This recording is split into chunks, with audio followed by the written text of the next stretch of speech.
In a quiet village, there lived a wise Zen master named Master Hoshin. He had a devoted disciple named Kenji, who had been learning under him for many years. One day, another disciple named Riku joined them.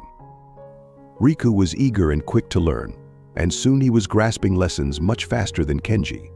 As time passed, Kenji began to feel neglected. He noticed that Master Hoshin spent more time teaching Riku, and he felt a pang of jealousy. One day, unable to hold back his feelings any longer, Kenji approached his master. "Master," he said, "I have been studying with you for a long time, even before Riku came. Yet you teach him more than me. Why is that?" Master Hoshin listened quietly for a moment. Then he replied, "First, let me tell you a story." Curious, Kenji agreed to listen. Once there was a traveler walking through a hot, sunny afternoon. He was very thirsty but had no water. After a while, he came across a well. However, he found that there was no bucket or rope to draw water from it. Disappointed, he left without drinking. Later, another traveler came by. He was also thirsty and approached the same well. Like the first traveler, he saw there was no bucket or rope. But instead of giving up, he looked around and found a bucket lying nearby. Then he searched for something to use as a rope. He noticed some long grass growing nearby and began to pull it up to make a rope. After some effort, he had a long enough rope to draw water from the well. He quenched his thirst and continued on his journey. Master Hoshin paused and asked, "Now, tell me, which traveler was more thirsty?" Kenji thought for a moment and replied, "The second traveler was more thirsty. That's why he worked hard to get the water." Master Hoshin nodded with a smile.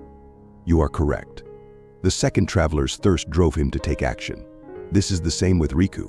His thirst for knowledge is greater than yours right now, which is why he works harder to learn." Kenji understood. He realized that he had become complacent and had not been putting in the same effort as Riku. From that day on, Kenji decided to change his approach.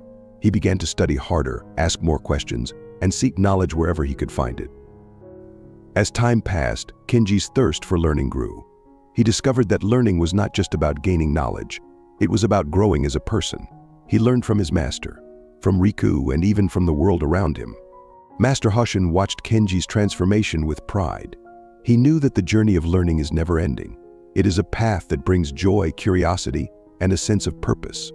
In life, we all have the opportunity to be like the second traveler. We can choose to quench our thirst for knowledge, no matter how much we already know. The desire to learn is what keeps us moving forward and helps us grow. So remember, whether you are a student or someone who has already found success, never stop learning. The world is full of lessons waiting to be discovered, and as long as you keep your thirst for knowledge alive, your journey will always be exciting and fulfilling.